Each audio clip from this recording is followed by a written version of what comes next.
Hello students. तो आज हम एक क्वेश्चन सोल्व करने जा रहे हैं यंग मॉडुलस के ऊपर बेस है। इस क्वेश्चन में क्या गिवन है, एक वायर, एक लेंथ एल की वायर है, उससे मास एम अटैच कर रखा है स्टोन का। ठीक है, अब उस वायर को क्या कर रखा है, किसी प्लेन में मतलब एंगल थीटा से रोटेट किया गया है। तो इसमें गिवन क्या कंडीशन दे रखी है, the stone is now rotated in horizontal plane, horizontal plane में रोटेट किया गया है and makes an angle theta with the vertical. ठीक है, हॉरिजॉन्टल प्लेन में तो रोटेट किया गया और इसके थीटा वर्टिकल के साथ बना रहा है, और यंग मॉडुलस इस वायर का वाई दे रखा है। तो हमें इंक्रीज इन लेंथ निकालना है, इसमें कितना इंक्रीज इन लेंथ आएगा। तो सबसे पहले हम देखते हैं वर्टिकल प्लेन और हॉरिजॉन्टल प्लेन क्या क्या कौन से होते हैं। देखो, हमारे पास दो टाइप के प्लेन होते हैं। यह है एक प्लेन और एक का आपका इस तरीके से ऐसे एक प्लेन है।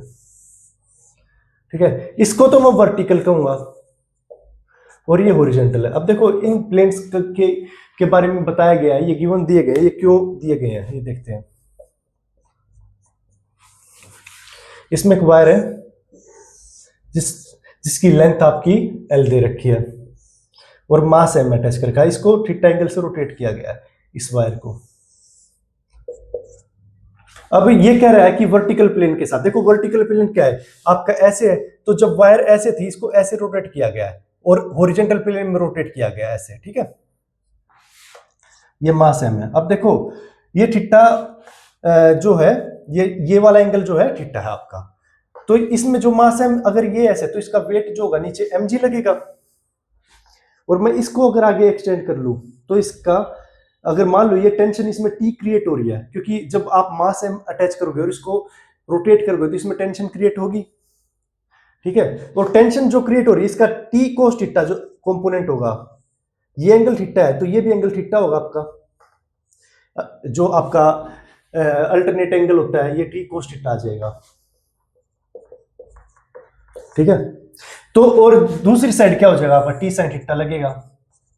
जो आपके ट्रायंगलों में हम वेक्टर को रिजोल्व करते हैं ना, जैसे ये अगर r है और ये थीटा है, तो ये r कोस थीटा होता है और ये क्या होता है, r साइन थीटा।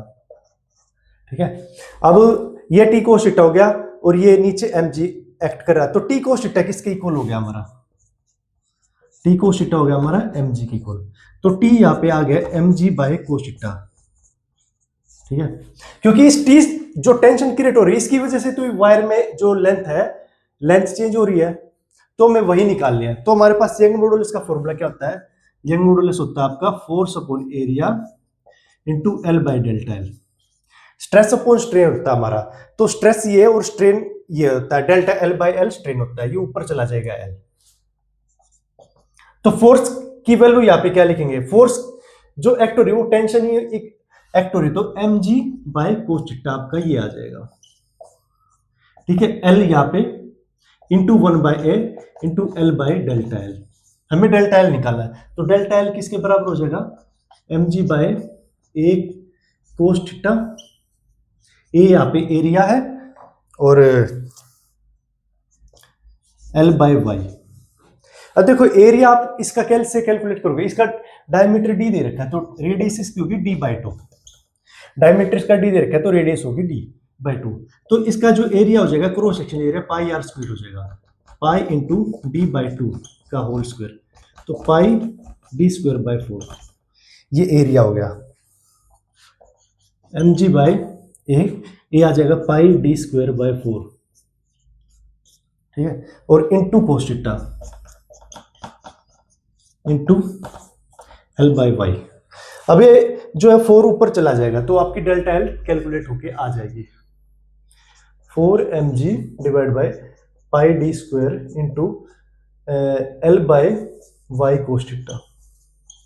ये आपकी चेंज इन लेंथ आ जाएगी। ठीक है, यही हमें कैलकुलेट करना था, इंक्रीज इन लेंथ।